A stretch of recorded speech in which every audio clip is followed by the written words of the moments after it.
لیکن انہوں نے افغانستان میں کوشش کی طالبان کے زمانے میں. یونیکال جو ہے ان کی سب سے بڑی جو ہے کمپنی ہے، اس نے مذاکرات کیے.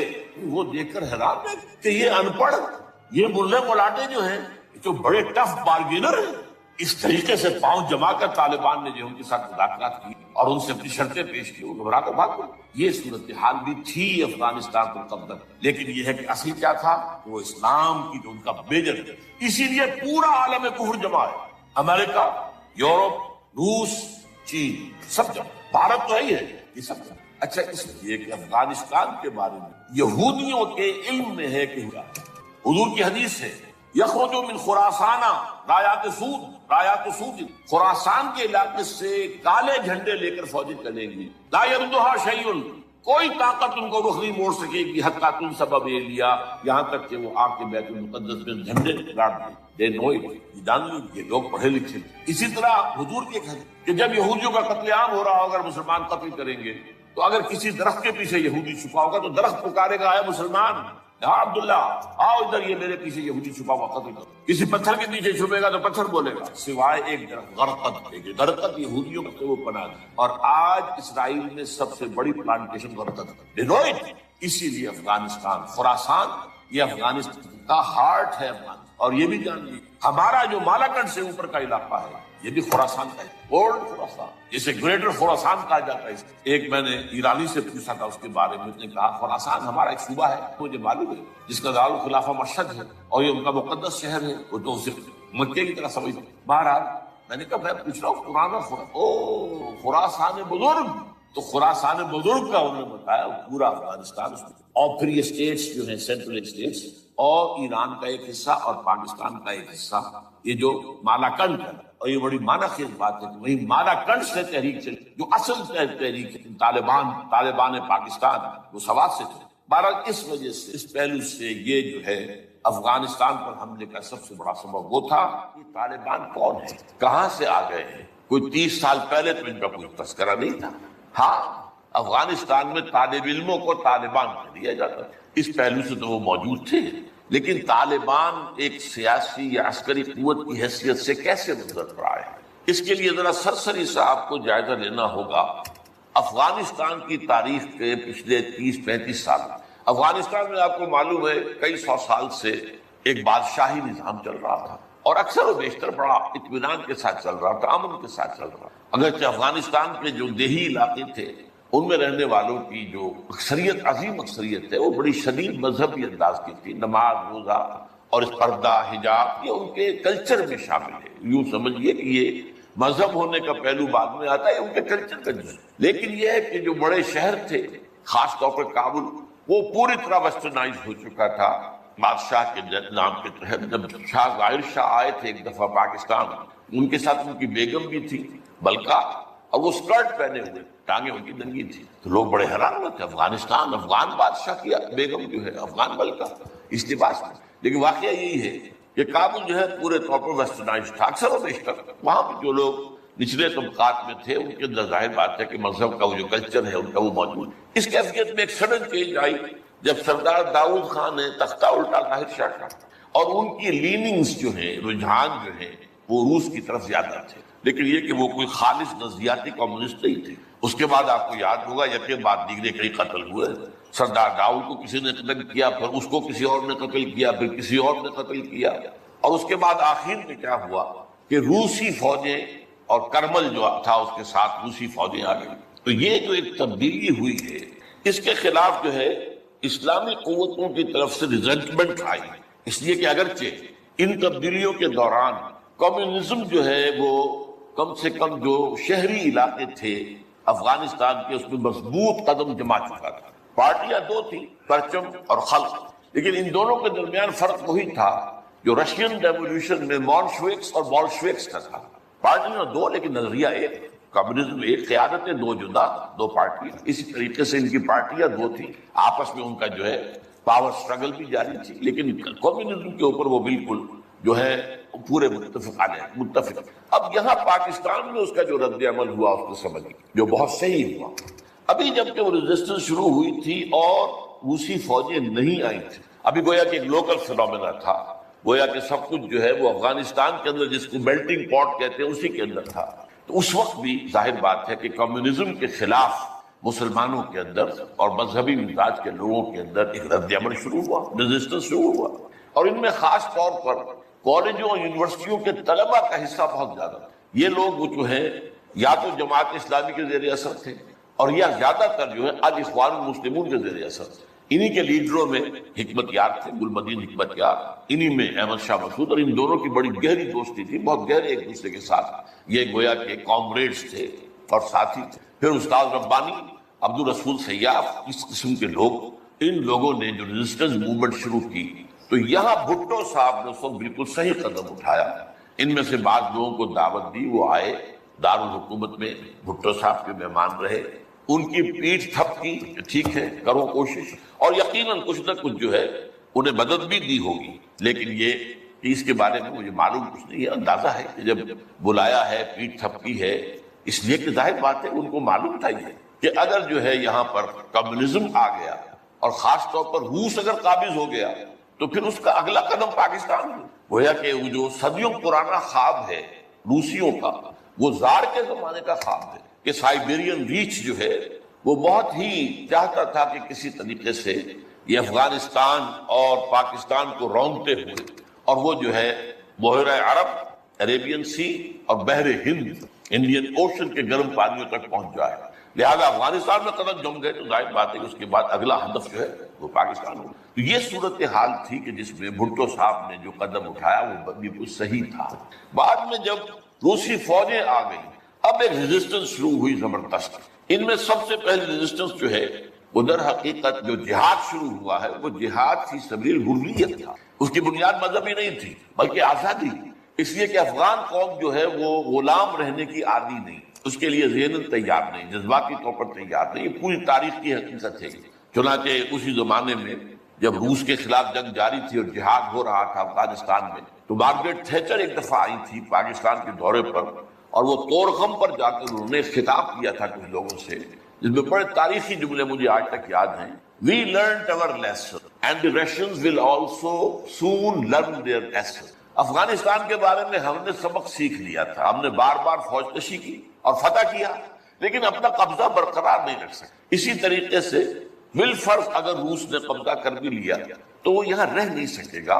یہ سبق جو ہے ہم نے تو سیکھ لیا ہے، روسی بھی سیکھ لیا۔ بہرحال اس وقت جو صورتحال پیدا ہوئی، اس میں ایک فیکٹر جو نیا آیا اس کو ذہن میں رکھیے۔ اس وقت پورے عالم اسلام میں احیاء اسلام اور نفاذ شریعت کا ایک جذبہ پروان چڑھ رہا تھا۔ یہ جذبہ شروع ہوا ہے کب؟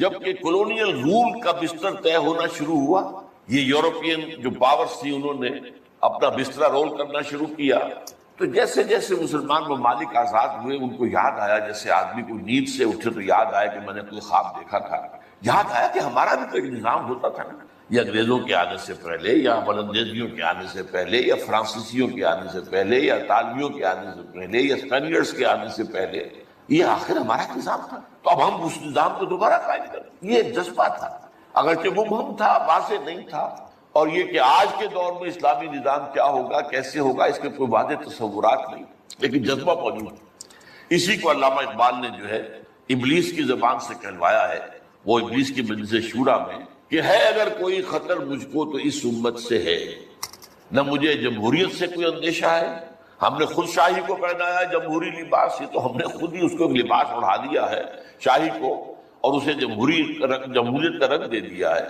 وہ انڈیویجول ساورنٹی کی بجائے پاپولر ساورنٹی، کلیکٹیو ساورنٹی، وہ شرک جو کا تو ہے، کفر جو کا تو ہے، اور نہ مجھے اشتراکیت سے کوئی اندیشہ ہے۔ کب ڈرا سکتے ہیں مجھ کو اشتراکی پوچھا کر؟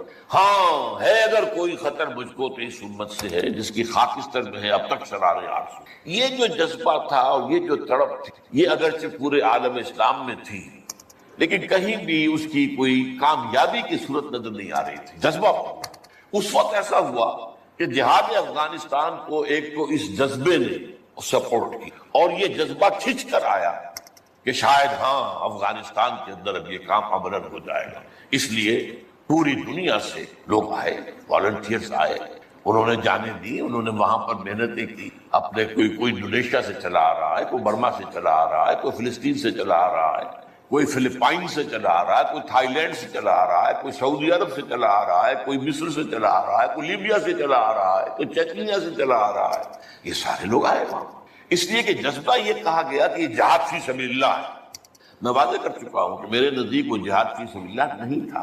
جہاد فی سبیل اللہ کی جو شرائط ہے وہ یہ ہے کہ پہلے دعوت اور اس میں اتمام حجت، پھر جو دعوت کو قبول کرے انہیں منظم کرنا، ڈسپلن آرگنائزیشن میں لانا، ایک امیر کے تابع ہونا، اس سے بیعت کرنا، اور پھر یہ کہ ان کی تربیت، ان کا تزکیہ یہ ہو کہ دل میں سوائے اللہ کی رضا کے کوئی اور جذبہ باقی نہ رہ جائے۔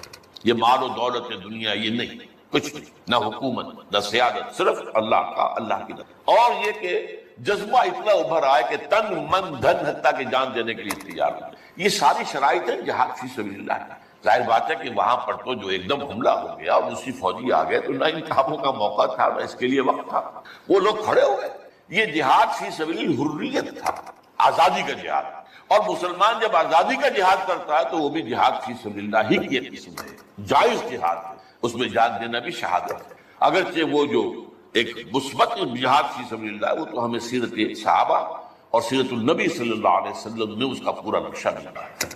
بہرحال ایک تو یہ کہ وہ کشش ان کو کھینچ کر لائی، دوسری طرف امریکہ نے وہ یہ چاہتا تھا کہ اسے نظر آ گیا کہ روس سے ایک تو جو بڑا پرانا اکاؤنٹ ہے، یعنی یہ کہ جو ویتنام میں روسیوں کے ہاتھوں شکست کھائی تھی امریکہ نے اور بھاگا تھا وہاں سے، تو گویا کہ اس کا بدلہ لینے کا یہ سنہرا وقت آ گیا ہے، اس سے بھرپور فائدہ اٹھایا جائے، اور یہ کہ اگر ہو سکے تو شاید اس حد تک بھی ان کے خیال میں ہو کہ یو ایس ایس آر کو ختم کر دیا جائے۔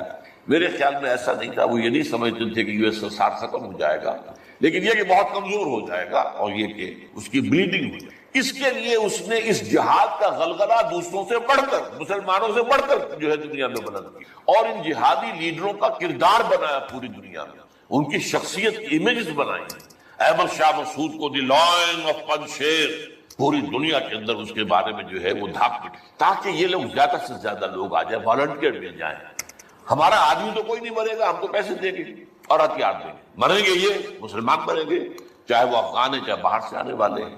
تو وہ جو غلغلہ جہاد کا تھا، اور اس میں گویا کہ ایک طرح سے امریکہ کے اس ایجنڈے کو نہ جانتے ہوئے نہ سمجھتے ہوئے گویا کہ لا علمی میں جو تقویت پہنچائی وہ ایسے لیڈروں نے جن میں بن لادن بھی ہیں، وہ جہاد کے لیے لوگوں کو کھینچ کر علم باری سے لے کر، ان میں عبداللہ ابن ارزاق بھی تھے شہید رحمۃ اللہ علیہ، انہی میں عمر عبد الرحمن ہے جس وقت امریکہ کی جیل میں پڑے ہوئے۔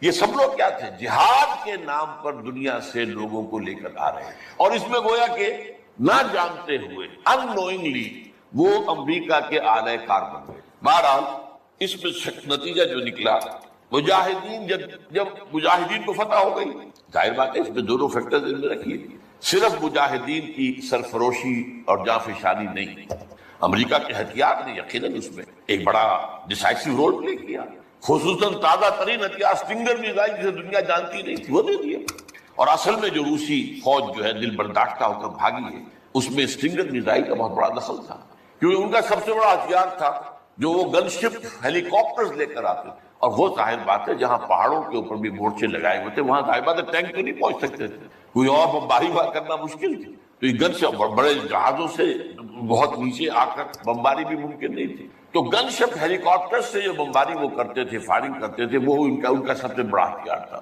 اور اس کو بالکل ختم کر کے رکھ دیا اسٹنگر میزائل، کہ میزائل آپ نے داغا ہے تو وہ یہ نہیں ہے کہ ہدف سے اگر نہ لگے ہدف پر تو ادھر ادھر ہو جائے گا، نہیں، جدھر وہ ہدف جائے گا اس کا پیچھا کرے گا، اس کے پیچھے پیچھے جائے گا، جدھر وہ مڑے گا ادھر وہ مڑ جائے گا، دورمال کفر ہے سودار، جیسے وہ کفر جو ہے جو رخ موڑ لے تم بھی رخ موڑ لو، اور وہ تباہ کر دیتا تھا۔ تو یہ بہرحال جو بھی شکست ہوئی روس کو اور وہاں سے من چلا گیا، تو اس کے بعد امریکہ بھی فوری طور پر وہاں سے آئی، اس نے مجاہدین کے اندر گروپ بندی، باہمی کشاکش، یہاں تک کہ باہمی دشمنی کے بھی بیج بو دیے تھے، اور اس میں آئی ایس آئی بھی رول اس نے پلے کیا ہے۔ آئی ایس آئی یہ چاہتی تھی کہ یہاں کوئی ایک مضبوط ایسی حکومت نہ بن جائے کہ جس کو جو ہمارے پھر کنٹرول میں نہ رہے، لہذا آئی ایس آئی والوں کا جو بھی رول ہوگا نہیں صرف پاکستان کے، لیکن یہ مجھ سے ایک مجاہدین لیڈرز میں سے ایک صاحب نے خود کہا کہ ہمیں لڑوایا آئی ایس آئی نے، میں نہیں کہہ سکتا کتنی اس میں درستی ہے اور کتنی غلطی ہے، لیکن امریکہ نے یہ کیا کہ لڑا کر ان کو بجائے اس کے کہ کوئی حکومت وہاں قائم کرواتا اور آرام کے ساتھ وہاں سے رخصت ہوتا، اس حکومت کو مستحکم کر کے، جیسے کہ وہ اپنا سر توڑ زور لگا رہا ہے عراق کے اندر کہ یہاں کوئی حکومت جو ہے وہ قائم ہو جائے، مستحکم ہو جائے، پھر یہاں سے ہم رفتہ رفتہ نکلے، وہ فرق لگے آپس میں، وہ جو ہے دشمنی کے بیج بو کر۔ نتیجہ کیا نکلا؟ وہ جہاد فی سبیل اللہ، فساد فی سبیل اللہ بنا۔ وہ تباہی آئی ہے افغانستان پر جو پہلے نہیں آئی تھی، روسیوں کے ہاتھوں نہیں آئی تھی، خاص طور پر کابل میں۔ اصل تباہی و بربادی جو خانہ جنگی سے آئی ہے، اور اس کا ایک اور نتیجہ یہ نکلا کہ مختلف علاقوں میں وارڈ لارڈز نے اپنی چھوٹی چھوٹی حکومتیں، ریاستیں قائم کی۔ وارڈ لارڈز، ہتھیار ان کے پاس ہیں، اور وہ ہتھیار جو ہیں اس جنگ کے اندر امریکہ کے دیے ہوئے ان کے پاس بہت کافی جو ہے ابھی موجود تھے، ان کا اسلحہ خانہ تھا۔ تو اپنے علاقے معین عرب جو ہے وہ اندر سے کھوکھلے ہوئے، عیاشی میں، دولت میں، پیسے میں، دولت، پیسہ، عیاشی، اس کی وجہ سے کھوکھلے ہوئے۔ یہاں میں آپ کو دو حدیثیں سنانا چاہتا ہوں۔ سنن ابن ماجہ کی روایت ہے حضرت ابو ہریرہ سے رضی اللہ تعالی عنہ، قال قال رسول اللہ صلی اللہ علیہ وسلم اذا وقعت الملاحم بعث اللہ بعثا من الموالی هم اکرم العرب فرسا واجودهم سلاحا یؤید اللہ بهم الدین، رواہ ابن ماجہ عن ابی ہریرہ رضی اللہ تعالی عنہ۔ جب ملاحم کا دور شروع ہوگا تو اللہ تعالیٰ اٹھائے گا ایک لشکر یا لشکروں پر لشکر موالی میں سے۔ موالی کون؟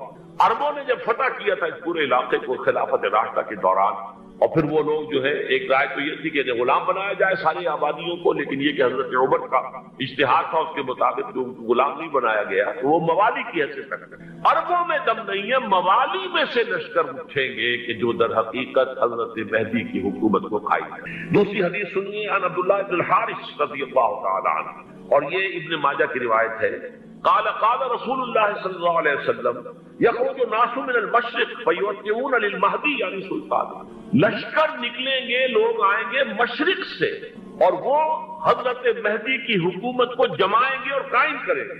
اب ذرا نوٹ کیجئے کہ جزیرہ نما عرب کے مشرق میں کون سے ملک ہیں؟ تین، ایران، افغانستان، پاکستان، یہ تین سالڈ مسلم ممالک، مسلم آبادی اکثریت۔ ویسے تو یہ کہ آگے ہندوستان میں 20 کروڑ مسلمان ہیں، لیکن وہ 20 کروڑ جو ہے وہ تو 80 کروڑ کے اندر تحلیل ہو جاتے ہیں غیر مسلموں میں، لیکن یہاں جو معاملہ ہے یہ خالص اکثریت۔ ان میں سے ایران کا معاملہ جہاں تک ہے، نمبر 1 یہ کہ وہ شیعہ عقائد کے حصار میں بند ہے، اس سے ادھر ادھر ہونا اس کے لیے ممکن نہیں۔ حدیث میں یہ بھی آتا کہ اصفہان سے 70,000 یہودی دجال کا ساتھ دیں گے، لیکن بہرحال خراسان ایک صوبہ ہے افغانستان کا اس وقت بھی شمال مشرقی کونے میں، مجھے امید ہے وہاں سے خیر کی، کیونکہ خراسان کا لفظ وہاں پہ شامل ہے، اور حضور کی حدیث میں بعد میں آپ کو سناؤں گا کہ خراسان سے فوجیں چلیں گی جو یروشلم کو دوبارہ حاصل کریں گی، فتح کریں گی، جیسے پہلے یروشلم کھویا عربوں نے تھا، دوبارہ حاصل کیا تھا کرد نے، کرد خون صلاح الدین ایوبی رحمت اللہ علیہ،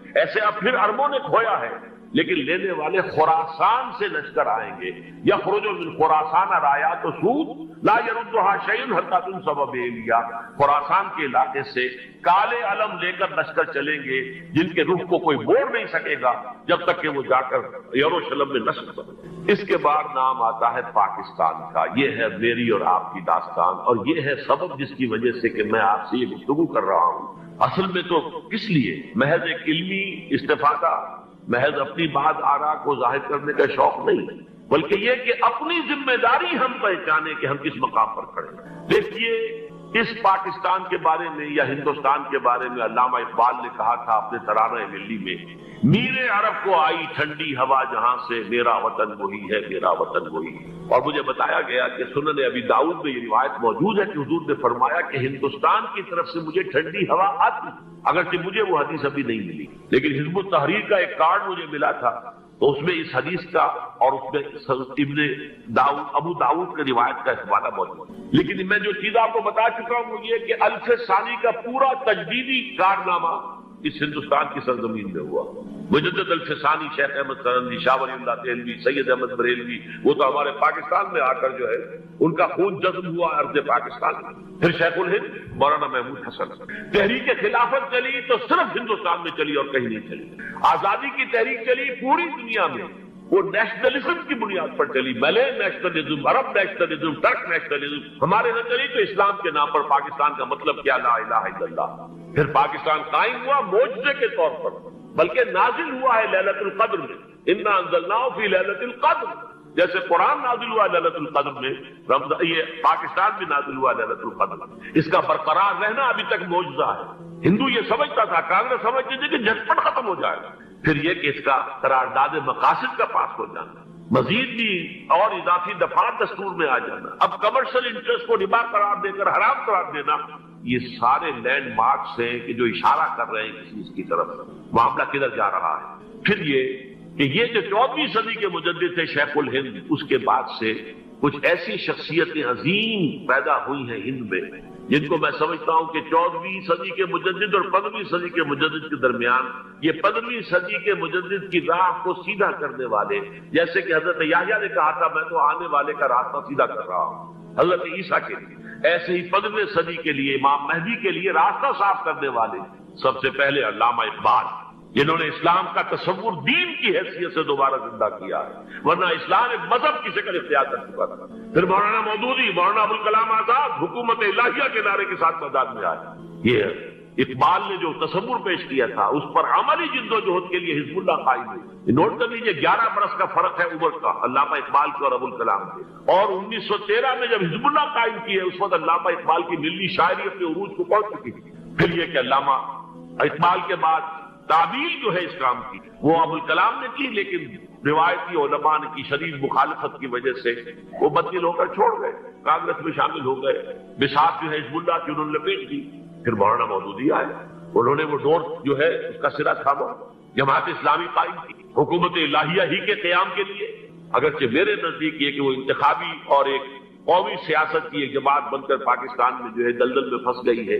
اب ہم اس کی کوشش کر رہے ہیں تنظیم اسلامی اور یہ تحریک خلافت جس کے تحت یہ جلسہ ہو رہا ہے، یہ ساری چیزیں وہ ہیں کہ آپ کو سوائے پاکستان کے اور کہیں نہیں ملیں گی۔ معلوم ہوتا ہے کہ پاکستان کو بہت بڑا رول پلے کرنا ہے اس میں، اور اس کے ساتھ اب جمع کر لیجئے افغانستان کی عمارت افغانستان، اسلامی عمارت افغانستان قائم ہو چکی ہے۔ یہ پچھلے 20 سالوں میں جو کچھ وہاں ہوتا رہا ہے اس سے پہلے تصور نہیں ہو سکتا تھا۔ کابل جو ہے وہ تو جیسے پیرس کا تمدن تھا ویسے کابل کا تھا، وہی لباس، وہی اسکرٹس۔ یہاں جب آئے تھے شاہ ساحل ظاہر شاہ سرکاری دورے پر تو ان کی جو ملکہ صاحبہ تھی ان کے ساتھ اسکرٹ میں ملبوس، کابل جو ہے وہ بالکل ایک پیرس کی طرح کا شہر تھا۔ آج کابل جو ہے جا کر دیکھیے، علامہ اقبال کے فرزند بھی دیکھ کر آئے ہیں، تو اگرچہ وہ خود میں سمجھتا ہوں کہ خاصے انہیں آپ لبرل کہیں، آزاد خیال کہیں، لیکن اس درجے متاثر ہو کر آئے تھے کہ انہوں نے یہ کہا افغانستان میں جو میں نے حالات دیکھے ہیں کہ اگر 2-4 اور مسلمان ملکوں کے اندر یہ نظام قائم ہو جائے تو پوری دنیا مسلمان ہو جائے گا۔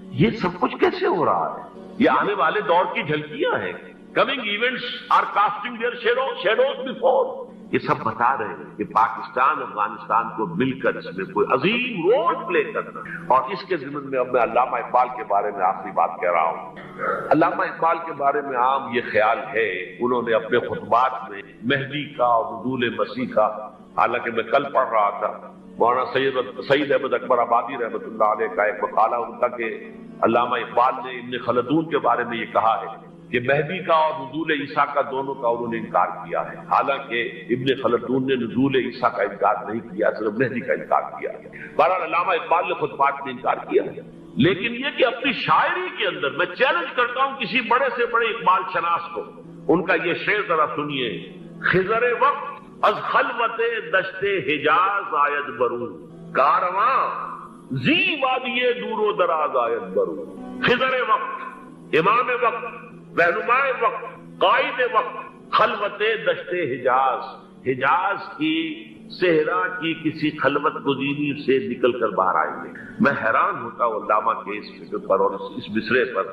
یہاں انہوں نے شیعہ اور سنی دونوں کے کانسیپٹ جمع کر دیا۔ شیعہ کا کانسیپٹ یہ چھپے ہوئے کسی غار میں وہاں سے برآمد ہوں گے، اور ہمارا کانسیپٹ میں ام سلمہ رضی اللہ تعالیٰ عنہ کی حدیث سنا چکا، چھپے ہوئے ہوں گے وہ وہاں پر، مدینے سے نکل کر آ کر مکے میں چھپ جائیں گے۔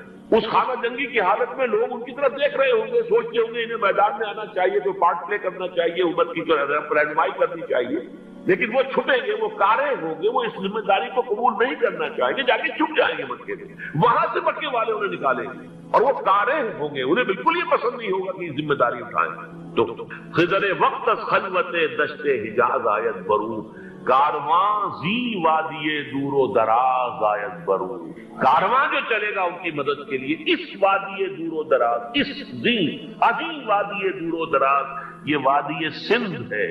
وادی سندھ جو ہے ہم سمجھتے ہیں کہ صرف یہ پاکستان اور پنجاب جو ہے یہ اس میں شامل ہے، سندھ اور پنجاب نہیں، افغانستان کا پورا مشرقی علاقہ اس میں شامل ہے۔ جیسے دریائے جیلم سندھ میں جا رہا ہے، جیسے دریائے گلگت سندھ میں آ کر ملتا ہے، جیسے دریائے چناب اور راوی اور جیلم اور یہ سب جا رہے ہیں اور آ رہے ہیں، اسی طرح دریائے کابل کہاں سے آ رہا ہے، دریائے گومل کہاں سے آ رہا ہے، ٹوچی کہاں سے آ رہا ہے، یہ سارا جو ہے ڈرین جو ہو رہا ہے ایسٹرن جو ہے پارٹ آف افغانستان، یہ سب وادی ہے۔ اس وادی کے یہ دو حصے ہیں، ایک حصہ جو ہے یہ ادھر پاکستان میں ہے اور اسی وادی کا دوسرا حصہ جو ہے وہ افغانستان میں ہے۔ کارواں زی وادی دور و دراز آیت برو، کارواں چلے گا یہاں سے، یخرج ناس من المشرق یؤتون للمہدی یعنی سلطان ہی، مشرق سے فوجیں چلیں گی کہ جو مہدی کی حکومت قائم کرے گی، اور یخرج من خراسان رایات و سود، اور خراسان سے سیاہ پرچم چلیں گے کہ جن کا رخ کوئی موڑ نہیں سکے گا، حتیٰ تنصب بإیلیا،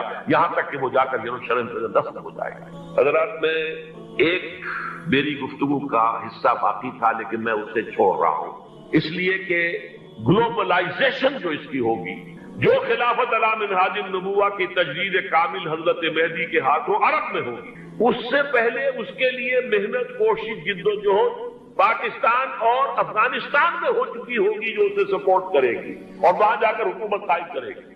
اس کے بعد گلوبلائزیشن کا جو مرحلہ اس کا ہے وہ حضرت مہدی کے ہاتھوں نہیں ہے، وہ حضرت عیسیٰ ابن مریم ان کے نزول کے بعد، جن کے نزول کے بعد دجال کا خاتمہ ہوگا اور یہودیوں کا استحصال ہوگا، مسلمانوں پر بھی بڑی تکالیف عربوں پر آئیں گی، شدائد آئیں گے، لیکن یہ وہ میں حصہ جو اپنی گفتگو کا آج چھوڑ رہا ہوں اس لیے کہ میں دیکھ رہا ہوں کہ بعد حضرات کا صبر کا پیمانہ اب لبریز ہو رہا ہے، تو میں اس حصے کو پھر ملتوی رکھتا ہوں کسی دوسری محفل اور کسی دوسری مجلس اور نشست پر۔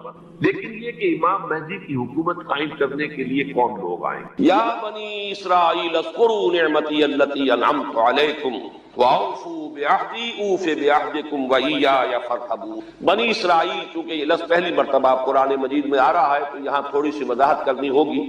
ابن جو عربی میں بیٹے کے لیے آتا ہے ابن، اس میں جو شروع کا حمزہ ہے یہ در حقیقت اضافی ہے، اصل لفظ جو ہے بے نون پر مشتمل ہے، اسی لیے اس کی جمع سالم آتی ہے بنون۔ قرآن مجید میں المال والبنون زینت الحیات الدنیا، تو یہ جو اس کی جمع سالم ہے وہ در حقیقت بنون ہے، اور پھر اس کی حالت نسبی اور حالت جری بنین ہوگا، اور جب یہ مضاف بن جائے گا تو اس کا وہ نون گر جائے گا، تو اے بنی اسرائیل، اے اسرائیل کی اولاد، لفظی ترجمہ ہوگا اے اسرائیل کے بیٹوں، لیکن یہ کہ مراد اولاد ہے، اس میں برسبیل تغلیب اگرچہ خطاب مردوں سے ہو رہا ہے جیسے کہ قرآن مجید میں اکثر و بیشتر ہے، لیکن یہ کہ اس میں خواتین بھی شامل ہیں۔ تو یا بنی اسرائیل، اے اسرائیل کے بیٹوں، اسرائیل سے مراد کیا ہے؟ اس پر اتفاق ہے، اجماع ہے، حضرت یعقوب کا یہ لقب ہے، البتہ یہ لفظ بنا ہے اسم اور ایل دو سے مل کر۔ ایل کا لفظ جو ہے وہ عبرانی زبان میں الہ کے لیے، الہ اور ایل ویسے بھی قریب قریب ہیں، اسی لیے تمام فرشتوں کے نام جبرائیل، میکائیل، اسرائیل، یہ تمام الفاظ کے ساتھ جو ایل آتا ہے یہ در اسماعیل، اسماعیل بھی، سما اور ایل، چونکہ حضرت ابراہیم علیہ السلام نے دعا کی تھی پروردگار بیٹا عطا فرما، اس اعتبار سے جب اللہ تعالیٰ نے بیٹا عطا فرمایا تو اسماعیل نام رکھا، یعنی اللہ نے سن لیا۔ جیسے ہمارے ہاں دیہات میں یہ خاص